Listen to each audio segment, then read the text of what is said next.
안녕하세요. 매일 남몰래 사연을 듣기만 하다가 저에게도 참 남들에게 말 못한 사연이 하나 있어 수줍게 글을 올려봅니다. 그때만 생각하면 제가 진짜 귀신이라도 씌었나 싶을 정도로 기이한 일이 아닐 수 없네요. 그럼 제가 속에 꽁꽁 숨겨놓았던 그때 이야기를 시작해 보도록 하겠습니다.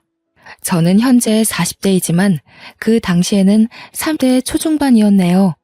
어릴 때부터 기독교 집안에서 자란 터라 종교 강요를 당하며 살아왔습니다. 할아버지께서 목사님이셨던 터라 온 가족이 꼭 주말에는 예배를 드리러 교회에 가야 했어요. 어릴 때야 친구들 만나는 게 즐거워서 교회 가는 거에 불만이 없었지만 조금 크고 나니 왜 교회에 다녀야 하는지 이해가 잘 안 가더라고요. 중학생이 된 이후부터는 하늘에 신이 도대체 어디에 있다는 건지, 신이 있다면 왜 제 시험 성적은 바닥을 치는지 의아하고요. 그러다 할아버지가 돌아가시게 된 이후로 저는 교회 근처에도 가지 않게 되었습니다. 저는 무교나 다름없다 생각하면서 지냈어요. 고등학교, 대학교 전부 무사히 잘 졸업하고 나서도 매주 교회에 나가는 부모님을 보고 좀 이해하기 힘들다 싶기도 했지만 저에게 종교 강요를 예전처럼 하지 않으니 그런가 보다 했습니다. 그러다 취업을 하게 되었고 신입사원이라는 직함을 달고 저는 정말 열심히 일을 했어요. 신입이니 모르는 거 투성이었죠. 그럴 때마다 제 옆자리에 앉은 사수님이 저에겐 신이나 다름없었습니다. 제가 틀리는 부분 하나하나를 친절하게 설명해 주시면서 가르쳐 주셨거든요. 분명 같은 부분에서 실수가 나면 화를 내기 마련인데 정말 무슨 부처님처럼 다시 한번 설명을 해주셨어요. 제가 일에 대한 이해도가 생길 때까지 한 번도 짜증내지 않고요. 사회 초년생이고 나이도 어리다 보니 그때는 어리숙한 저에게 하늘 같은 사수님이 참 듬직하고 멋있어 보이더라고요. 물론 지금처럼 때 묻은 나이였다면 사수고 나발이고 사내 연애에 대한 감정이 싹트지 않았을 테지만요. 그때 저는 제 사수보다 멋있는 남자를 본 적이 없었습니다. 괜히 커피를 사다 놓기도 하고 사탕 같은 간식거리를 하나씩 쥐어드리면서 말도 붙여보고요. 서툴게나마 제 호감을 표시하기도 했었죠. 그럴 때마다 사수님께서는 부담스러워하지 않고 받아주셨어요. 저는 용기를 내서 고백을 했고 사수님 또한 제 마음과 같았는지 저를 받아주셨습니다. 저희는 주변 사람들의 응원을 받아가며 사랑을 키웠고 결국 결혼까지 꼴이 나게 되었습니다. 프로포즈 받은 날은 정말 아직도 선명하게 기억이 나네요. 품에 안기지도 않을 만큼 큰 꽃다발과 하늘로 향해 올라가는 풍선들 사이에서 웨딩 반지를 받게 되었을 때 감정을 채 느끼기도 전에 눈물이 흐르더라고요. 얼마나 감동적이었는지 모르겠어요. 그렇게 예비 남편과 저는 평생을 약속했고 제일 떨렸던 시어머니와의 첫 만남을 하게 되었습니다. 결혼을 약속한 사이이기 때문에 잘 보이려고 얼마나 애썼는지 모르겠어요. 어른들이 좋아한다는 투피스 정장에 한우 세트를 사들고 시댁에 방문을 했고 인사를 드리게 되었습니다. 그런데 약간 느낌이 이상했어요.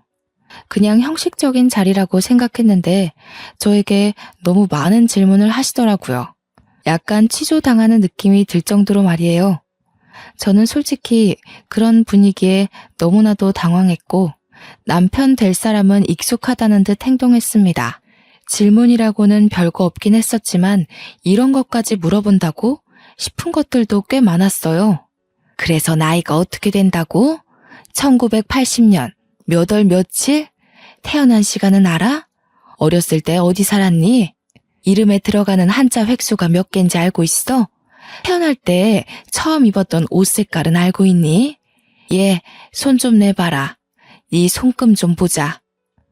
호구조사로 시작된 질문은 점점 산으로 가는 것 같은 느낌을 받게 했습니다. 저는 제가 다 알지도 못할 질문들이 이어지자 너무나도 당황했고요. 나중에는 저에게 처음 앞니가 빠진 날짜가 언제인지 물어보시더라고요. 아니 세상에, 자기 앞니가 빠진 나이도 기억이 가물가물한데 날짜까지 기억이 날 리가 있나요? 제가 도저히 생각이 안 난다고 얼버무리니 인생사가 얼마나 중요한 건데 제 앞니 빠진 날짜도 모르냐고 타박을 하시더라고요. 저는 시어머니께 본인 앞니 빠진 날짜는 알고 있냐고 되묻고 싶었지만 꾹 참았습니다. 저는 도무지 이해를 할 수가 없었죠. 그날 기분은 별로 좋지 않았습니다. 결혼에 관한 이야기보다는 별 쓸데없는 이야기만 잔뜩 나누고 돌아왔다고 생각했고 저를 마음에 들지 않아 하신다고 생각했거든요. 예비 신랑이랑 이야기를 나누어 보니 신경 쓰지 말라는 무성의한 대답만 돌아왔고요. 하지만 제 예상과는 다르게 상견례 날짜를 잡자는 예비 시어머니 연락이 왔고 어영부영 저희 가족도 상견례 자리를 마련하게 되었습니다. 처음 배웠던 날 이상한 질문들이 오갔기 때문에 내심 걱정되는 자리이긴 했지만 정신만 똑바로 차리면 호랑이 굴에서도 도망칠 수 있다고 하잖아요.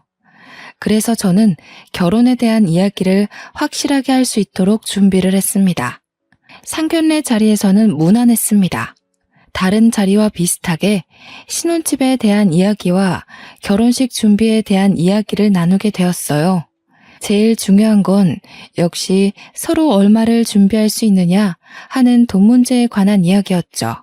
예비 시댁이나 저희 가족들이나 전부 돈에 있어서는 이견 없이 준비를 할 수 있게 대화가 오갔기 때문에 저나 예비 신랑이나 전부 한시름 났어요. 하지만 예상치 못한 일은 결혼식 날짜를 정하는 일에서 생겼습니다. 신혼집은 애들이 원하는 위치에 잡기로 했으니 결혼식 일정은 제가 잡겠습니다. 제가 좀 알아봤는데 애들 합이 딱 맞는 날이 있다고 하더라고요. 길일이라 하면 저희도 좋죠. 사돈 어른께서 아주 시원시원해서 좋습니다. 12월 둘째 주 수요일이 딱이라고 하더라고요. 순간 상견례 자리에서 정적이 흘렀습니다. 토요일도 일요일도 아닌 수요일이라뇨. 도대체 어느 누가 수요일에 결혼식을 한다는 말입니까? 저희 부모님도 너무 어이가 없었는지 입을 떡 벌리시고는 아무 말도 못 하시더라고요. 저는 시어머니께 수요일에 결혼을 하라는 말씀이신지 다시 한번 여쭈어 봤습니다. 그러자 시어머니는 저에게 당연하다는 듯 이야기를 하셨습니다. 그날이 딱 좋은 날이라고 하더라고요. 그날 결혼하면 이혼할 일도 없다고 했다면서 요일이 중요하냐고 오히려 되물으셨습니다. 저는 당황해서 할 말을 잃었고 시어머니는 어떻게 살 수 있는지가 중요한 거니 그날 결혼식을 하는 게 좋겠다고 박박 우기셨어요. 저희 부모님도 너무 당황하셨는지 물 한 컵 들이키시고는 헛웃음만 흘리셨어요. 저는 예비 신랑을 쳐다보았지만 시어머니의 말씀에 토를 달 수 없는지 가만히 있더라고요. 사돈, 아무리 그래도 수요일에 결혼하면 손님들이 불편하지 않으실까요? 손님이 중요한가요? 우리 애들이 가장 합이 맞는 날에 결혼하는 거, 그게 중요한 거죠. 아무 날이나 결혼하는 건 옛날 풍습에도 맞지 않고요. 손님을 조금 포기해도 애들이 잘 살 수 있는 날 결혼하는 게 가장 중요하죠. 솔직히 틀린 말 하나 없어서 저희도 더 우길 수가 없었습니다. 시어머니 어깨를 한껏 치솟았고 저희는 그냥 시어머니의 고집대로 수요일 저녁 8시에 결혼식을 하기로 했어요. 결혼식장을 예약할 때 결혼식장 관계자들이 저희에게 2번이나 날짜에 실수가 없는 게 맞냐고 확인까지 하셨었어요. 절대로 예식 날짜 변경만큼은 안 된다고 고집을 부리시는데 그날 꼭 해야 되는 이유가 있다고 장담을 하시니 어쩔 수 없었습니다. 저희 부모님과 제 친구들, 그러니까 친정 쪽 손님들은 모두 황당해 하셨어요. 지방에서 올라와야 하는 친척도 상당히 난감해 하셨고요. 저희는 버스 대절을 일일이 신경 써서 준비해야만 했습니다. 결국에는 못 온다는 손님들이 늘어나고 대폭으로 손님들을 줄여 의도치 않게 스몰 웨딩을 하게 되었습니다. 저희 부모님께서 그동안 뿌린 금액이 얼만데 제대로 수고도 못했다면서 참으로 속상해 하셨지만 시집살이 트집 잡힐까 무서워 시댁 의견에 찬성할 수밖에 없었어요. 분명 날짜를 받아왔다고 하셔서 시댁은 따로 종교를 믿지 않거나 아니면 어디 신점을 보러 다니시는구나 싶었는데 시댁이 글쎄 기독교라고 하더라고요. 저희 부모님도 모태 신앙이셔서 그 부분은 참 마음에 든다고 하시면서도 그럼 왜 결혼식 날짜에 그리 신경을 쓰셨지 하시며 의문을 가지셨습니다. 예비 시어머니는 저 결혼식에 목사님께서 주례를 서주시기로 했다고 하셔서 오히려 다행이라고 생각했습니다.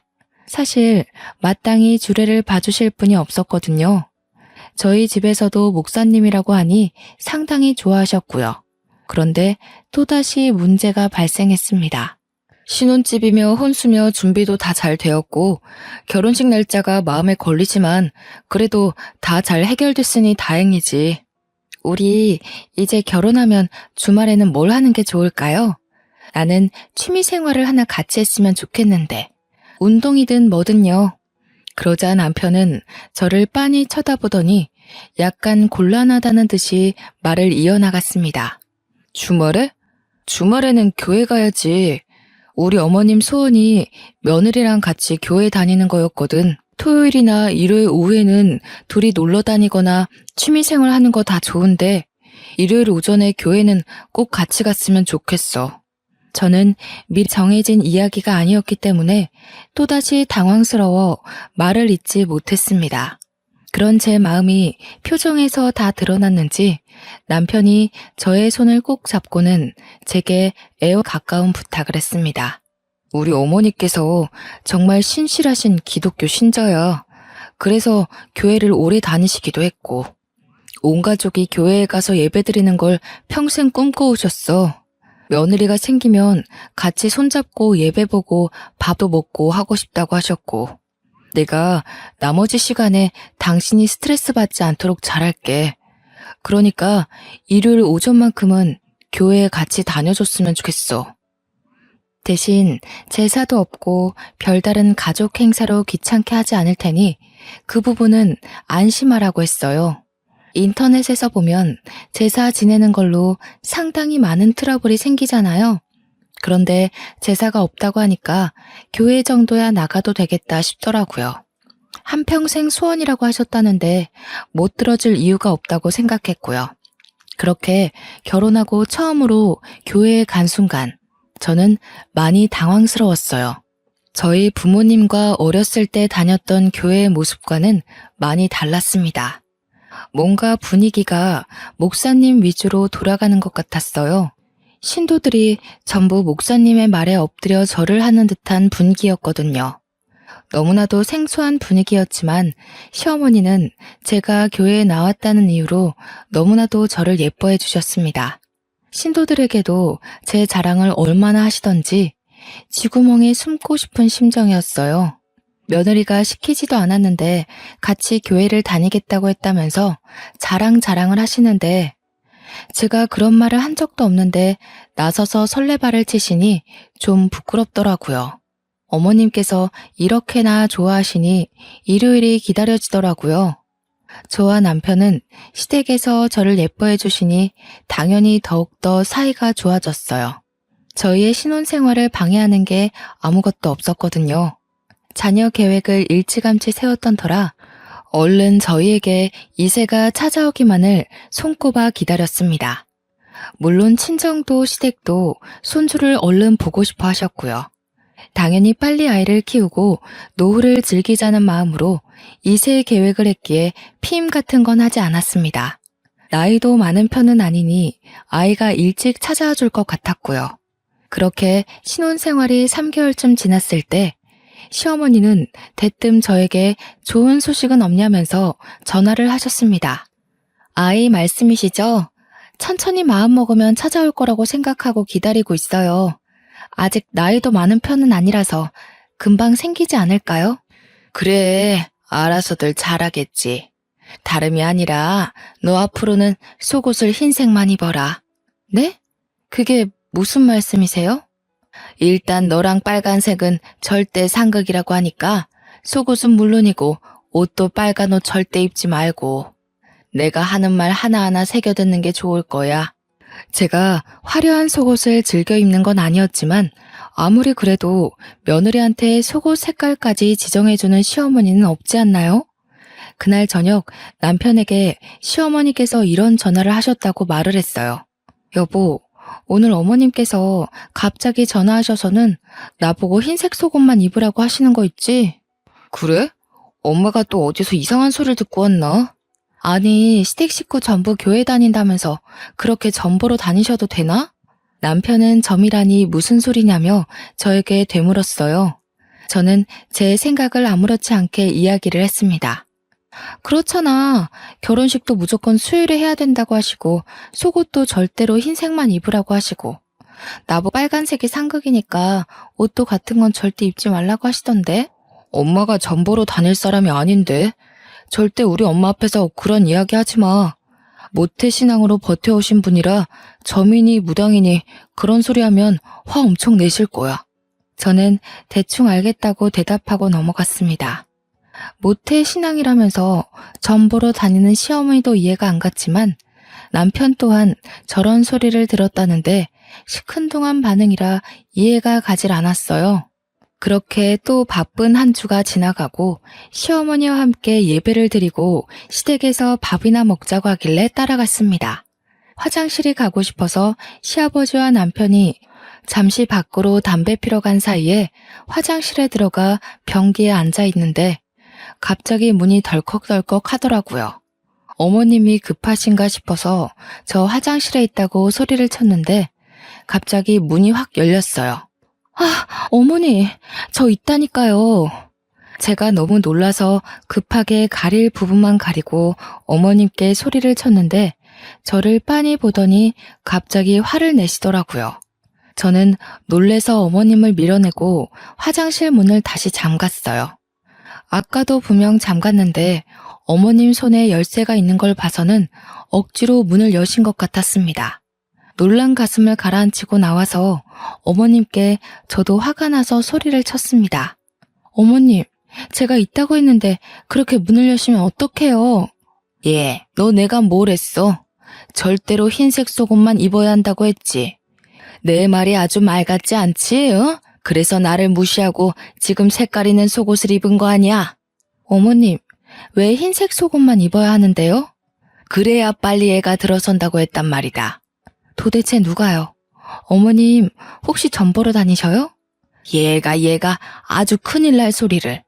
하나님께서 지켜보고 계신데 무슨 점을 보러 다녀? 그럼 누가 그런 소리를 하는데요? 우리 목사님께서 그러셨다. 손주 빨리 보고 싶으면 며느리한테 절대로 흰색 속옷만 입으라고 전하라고. 기도해서 응답받으셨다고 그러셨어. 저는 정말 너무나도 당황스러웠습니다. 다른 사람도 아니고 목사님이 그런 소리를 하셨다고 하니까요. 저는 시어머니께 목사님이 그런 소리를 하고 다녀도 되는 거냐고 되물었습니다. 그러자 시어머니는 더욱 화를 내면서 말씀하셨어요. 지금 우리 목사님 흉 보는 거니? 그런 소리를 뭐 아무한테나 해주는 줄 알아? 나처럼 20년 이상 믿고 따르는 신도들만 모여서 기도의 응답을 알려주시는 거야. 매주 금요일 오전에 몇몇 신도들만 모여서 그렇게 기도회를 한단다. 그때 목사님께서 가족 간의 평안을 위해 물음을 하시고 응답이 오면 하나하나 알려주신단다. 네가 우리 집에 어떻게 시집 오게 됐겠니? 다 목사님께서 며느리를 받아야 한다고 응답을 받으셨기 때문이지. 어머님, 이게 다 무슨 말씀이신지 모르겠어요. 저와 오빠가 서로 사랑해서 결혼하게 된 거지 목사님이 점 찍어주셔서 결혼한 게 아니에요. 너를 집안에 들여야 부흥이 된다고 했다고. 그 말이 얼마나 대단한 말인지. 너 딱 시집 온 날부터 너네 시아버지 사업이 술술 풀리기 시작했잖니. 지금 거래처가 2배로 늘어나서 너 시집 오기 전보다 딱 매출이 4배가 올랐어. 그래서 지금 목사님 말 때문에 저한테 흰색 속옷만 입으라고 하신 거예요? 2년 동안 잠잠하던 사업이 갑자기 부흥한 것도 그렇고 그동안 우리 집안의 대소사를 전부 목사님께서 응답을 받으시고 해결해 주셨다니까. 아가, 네가 건강한 거 다 알지. 근데 임신은 하늘에서 아이를 내려주셔야 하는 거 아니겠니? 속는 셈 치고 딱 흰색 속옷만 입고 지내봐라. 응? 그 뒤로 저는 속는 셈 치고 시어머니의 말씀대로 흰색 속옷을 입었어요. 그러자 정말 3개월 만에 임신이 된 거예요. 임신 테스트기에 두 줄이 딱 떴을 때 저는 임신에 대한 기쁨보다 정말 흰색 속옷 덕분인가 싶은 마음이 먼저 들었습니다. 양가의 임신 사실을 알렸을 때에도 시어머니는 저에게 축하한다는 말보다 목사님 덕이라는 이야기를 먼저 하셨습니다. 흰색 속옷을 입으면 아이가 바로 들어설 거라고 하지 않았느냐며 저에게 의기양양하게 말씀하셨습니다.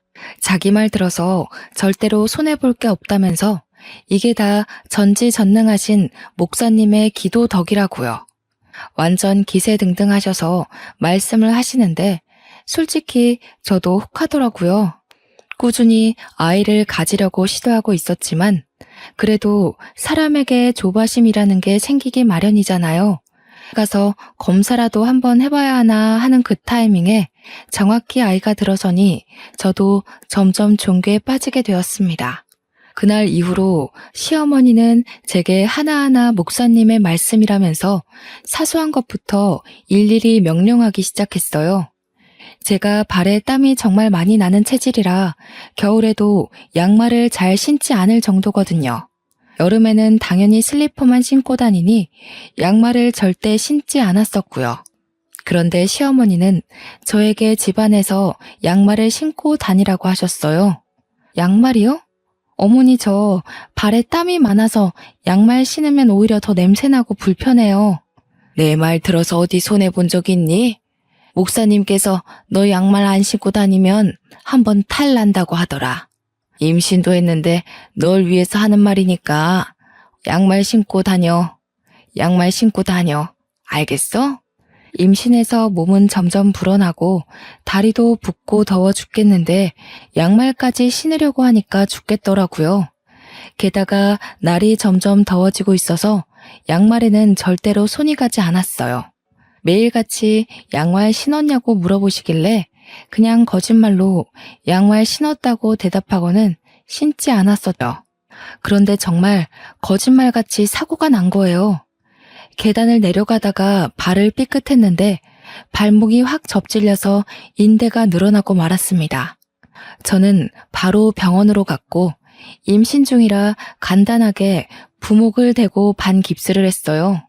제 이야기를 들은 시어머니께서 그날 바로 전화해서는 제게 호통을 치셨습니다. 너 양말 안 신었지? 하며 제가 다쳤다는 이야기를 하자마자 말씀을 하시는데 정말 깜짝 놀랐어요. 진짜 온몸에 소름이 오소소 돋더라고요. 속옷도 그렇고 양말도 그렇고 뭔가 타이밍이 짜맞춘 듯이 흘러가니까요. 저는 우물쭈물 대답을 못했어요. 그러자 시어머니께서 엄청 답답해 하시면서 저한테 말씀하셨습니다. 잘 되라고 우리 목사님께서 금요 기도회에서 응답을 전파해 주신 건데 그걸 왜 안 듣고 그러니? 안 되겠다. 너 나 따라서 기도회에 한번 참석하자. 금요일 오전에 시간 비워도. 저는 울며 겨자 먹기로 금요일 오전에 시어머니께서 믿어 의심치 않는 기도회에 참석하게 되었습니다.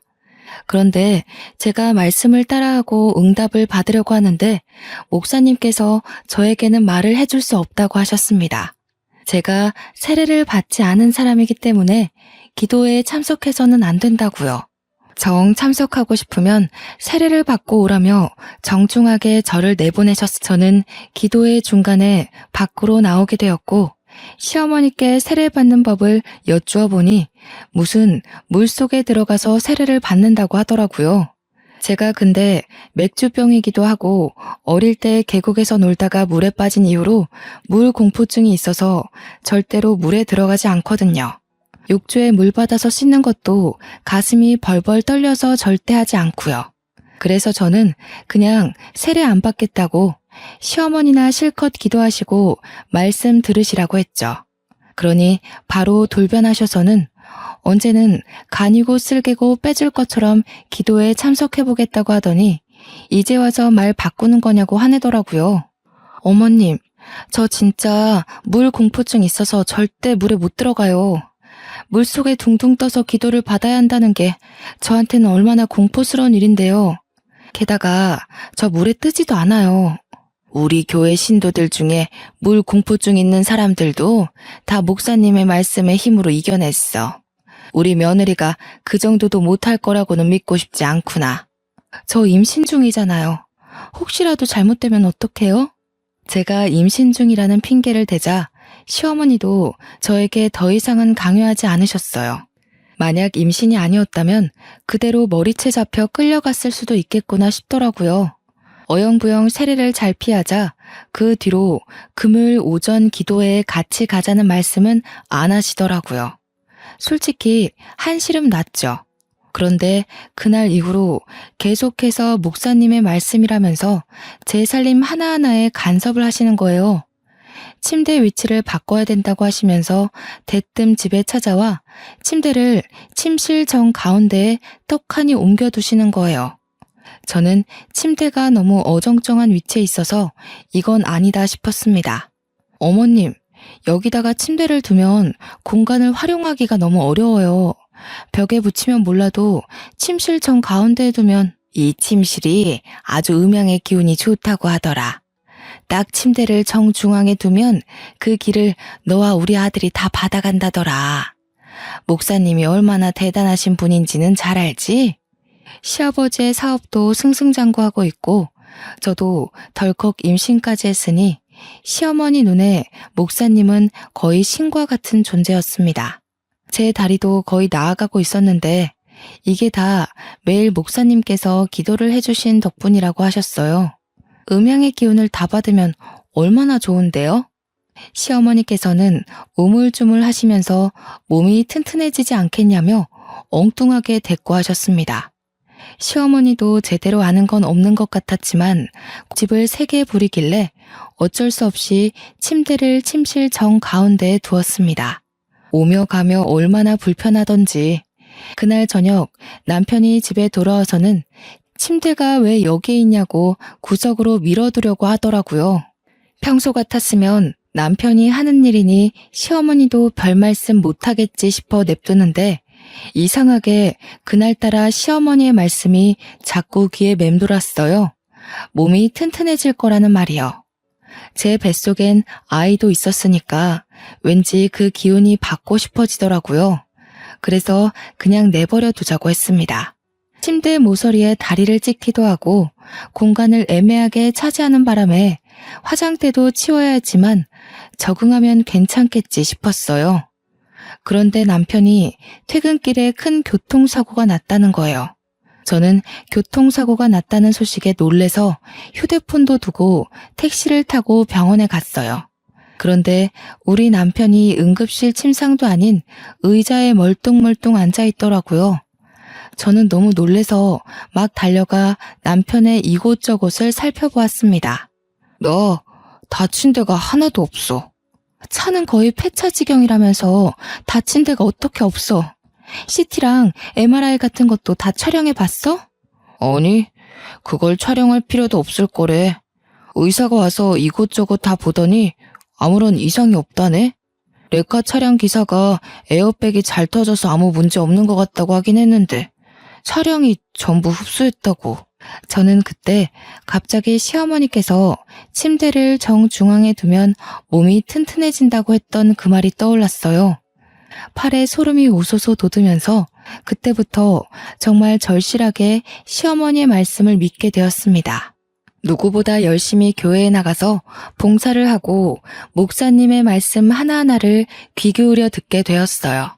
시어머니는 그때부터 저에게 과한 것들을 요구하기 시작했지만 저는 군소리 없이 전부 따르게 되었습니다. 믿어서 손해볼 일은 단 한 번도 없었으니까요. 예, 오늘 기도 말씀에서 옷장에 옷을 전부 뒤집어서 걸어두라고 하더라. 안쪽에 붙은 택이 바깥에 오도록.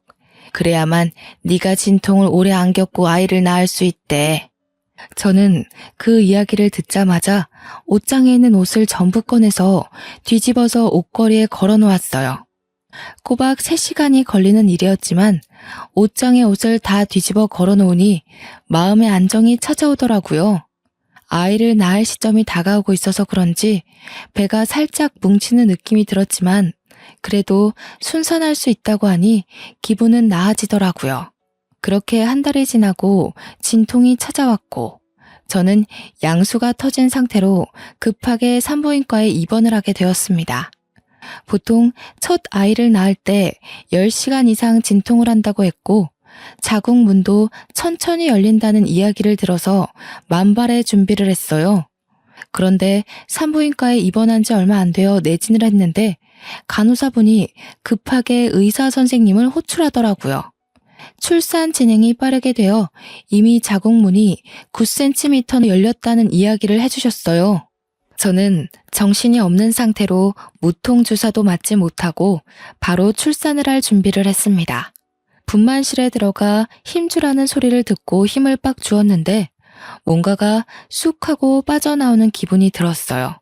그러면서 진통이 싹 사라지더라고요.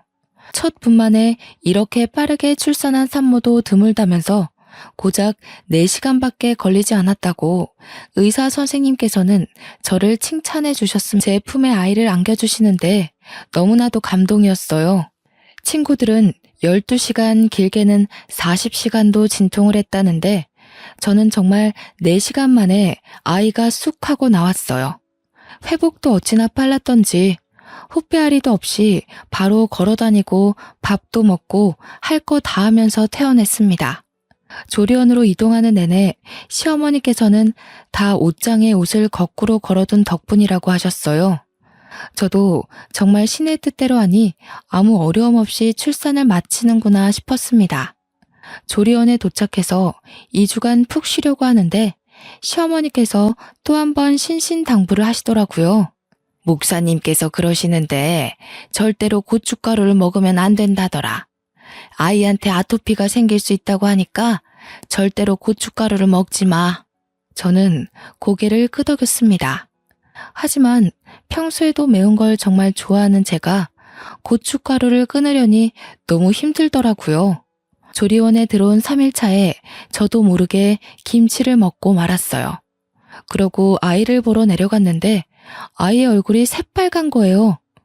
저는 우리 아이의 얼굴이 왜 이렇게 빨간색이냐고 조리원에 계신 직원분께 여쭈어 봤습니다. 그러자 웃으시면서 태열이 올라와서 그런 거라고 너무 걱정하지 말라고 하셨어요. 이러다가 금방 가라앉을 테니 로션을 잘 발라주라고 하시더군요. 하지만 저는 찝찝한 마음에 그때부터 다시 김치는 쳐다도 보지 않고 고춧가루가 들어간 음식은 손도 대지 않았습니다. 물론 아이에게 로션을 꾸준히 발라주며 보습도 해주었고요. 그러자 3일 만에 다시 아이의 피부가 가라앉더라고요. 고춧가루를 먹어서 정말 태열이 올라왔던 거구나 싶어서 저는 조리원에서 나와서도 절대로 고춧가루가 들어간 음식은 먹지 않았습니다. 그봐, 내가 고춧가루 먹지 말랬지? 지금부터는 가정의 평안을 위해 기도를 꼬박꼬박 해야 해. 그러니까 제일 안 좋다는 오후 4시 44분에 기도를 해야 된다. 기도를 매일요? 아니 어머님, 제가 그렇게까지 해야 되는 거예요? 매일 기도를 드려야 효과가 있지. 4시 44분에 무슨 일이 있어도 기도를 드려야 가정이 깨지지 않고 평안한 거야. 저는 그날부터 시어머니의 말씀대로 오후 4시 44분이 되면 아이가 울던 말던 기도를 10분간 드렸습니다. 하나님께 제 죄를 고하고 용서를 받고 성경을 읽기도 하고요. 그렇게 아이가 태어난 지 50일 정도 지났을 때 친정 부모님께서 아이가 보고 싶다고 하셔서 집으로 초대를 했어요. 그런데 엄마는 저희 집안의 모습을 보고 경악을 금치 못하시더라고요. 얘, 침실 한가운데 왜 침대가 떡하니 있니? 창가 쪽으로 밀어놓지 않고. 저는 음양의 기운이 가장 잘 받는 자리라 거기다 두었다고 대답했습니다. 제 대답에 너무 놀란 친정엄마는 그때부터 집안 구석구석을 살펴보기 시작하셨습니다. 어머니께서는 제게 옷을 왜 다 거꾸로 뒤집어 걸어 놓았느냐고 물어보셨고, 저는 아무렇지 않게 그렇게 해야지만 아이를 순산할 수 있다고 했다고 대답했고요. 그 덕에 내가 만에 순산하지 않았느냐고 덧붙였더니 어머니의 표정이 점점 굳어지셨어요. 그 뒤엔 냉장고를 열어 고춧가루가 든 음식이 하나도 없다며 무슨 맛으로 이 반찬을 먹냐고 하셨고, 저는 하나님의 뜻이라고 말씀드렸습니다. 고춧가루가 든 음식을 먹었다가 아이에게 태열이 올라 고생했다고요. 어머니께서는 저에게 무슨 사이비 종교에 빠진 거냐며 아버지께 제가 미친 것 같다고 말씀하시더라고요. 이게 다 시어머님이 다니시는 교회 목사님께서 알려주신 거예요. 양말 안 신고 다녔다가 발목 다치고 나서 얼마나 후회를 했는지. 거기다가 그 말 하나하나 들었더니 시댁 사업도 잘 되고 남편 교통사고 때도 아무 문제 없고, 고춧가루를 먹어서 태열이 오른 게 아니라 원래 신생아들은 그래. 태열이 올랐다가 가라앉고 그러는 거지. 모든 아이들이 그런 거야. 모든 아이들이 그런 거야. 그리고 애초에 임신했을 때부터 너 골반이 넓고 걷기 운동을 자주 해서 순산할 거라고 했었잖아.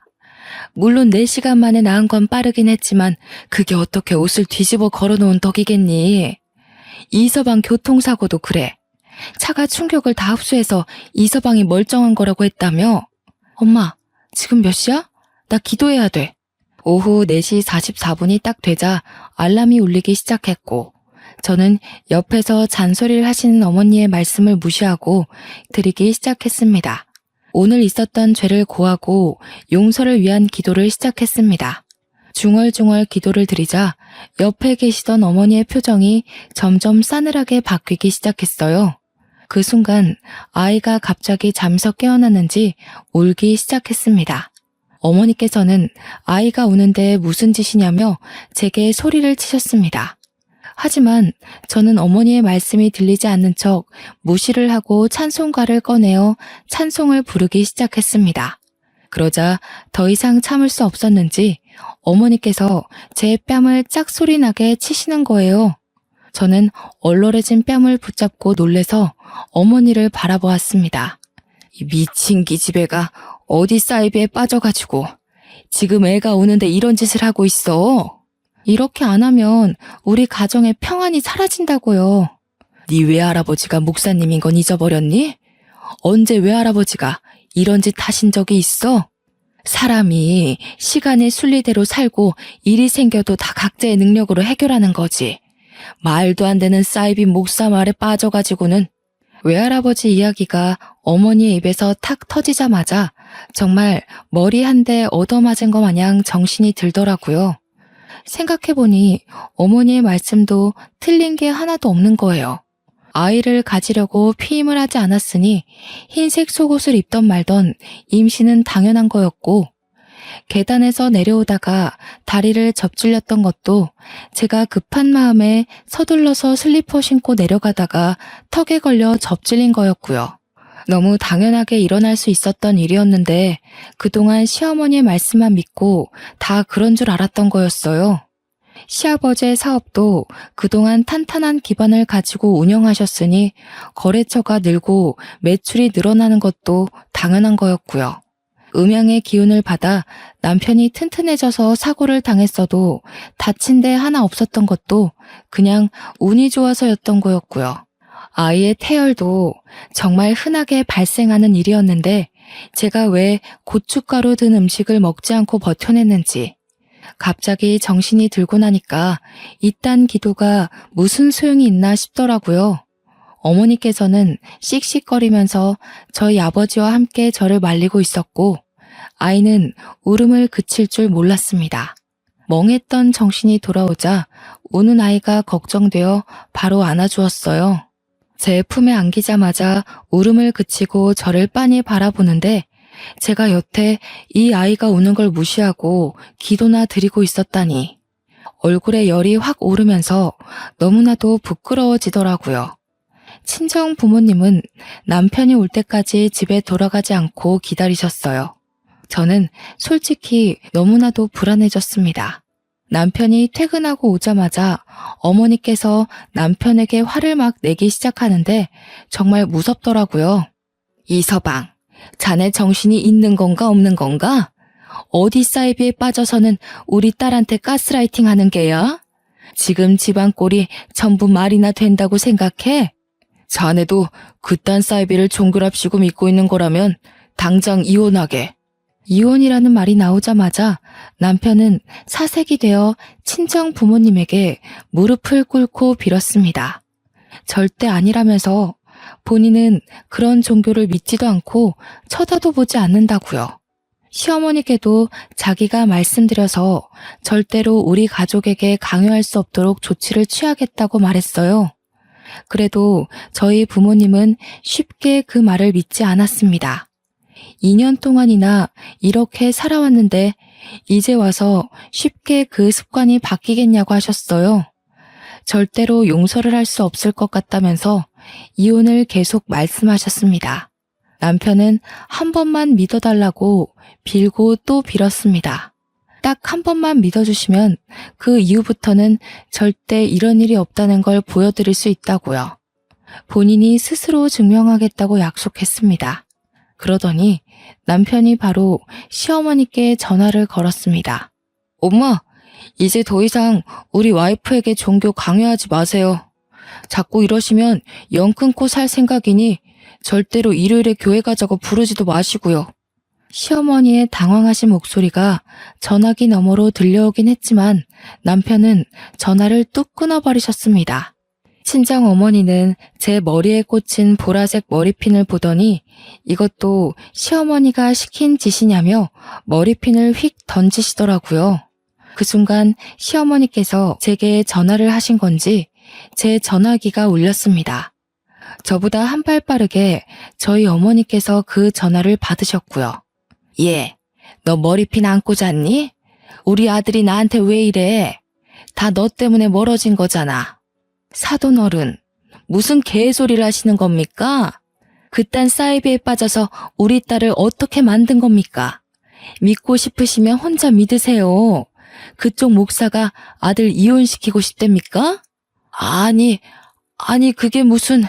애들 이혼시키고 싶지 않으면 앞으로 우리 딸 그 교회에 데려갈 생각 하지 마세요.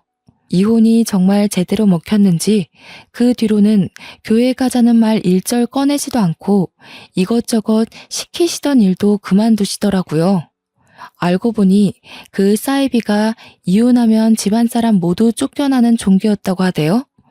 이혼만큼은 절대 안 된다고 하니 남편이 초강수를 뒀던 거였어요. 더 이상 시어머니께서 제게 이상한 짓을 요구하는 일은 아직까지도 일절 없고 혹여라도 이혼 이야기가 나올까 무서워 제 눈치까지 보고 계십니다. 저는 친정 식구들과도 절대로 그런 종교에 빠지지 않기로 약속을 했고 지금은 둘째까지 낳아 잘 살고 있는 중입니다. 아마도 저처럼 언제 빠졌는지도 모르게 사이비 종교에 물들고 있는 분들도 분명 있을 거라 생각합니다. 원래 모든 일은 자기가 믿기 나름이라고 생각해요. 저는 현명하게 제 힘으로 스스로 헤쳐나오진 못했지만 다른 분들은 가능할 거라 믿습니다. 시댁에 절대 휘둘리지 말고 며느리들 모두 자기 삶을 찾도록 해요. 제 이야기를 들어주셔서 감사합니다.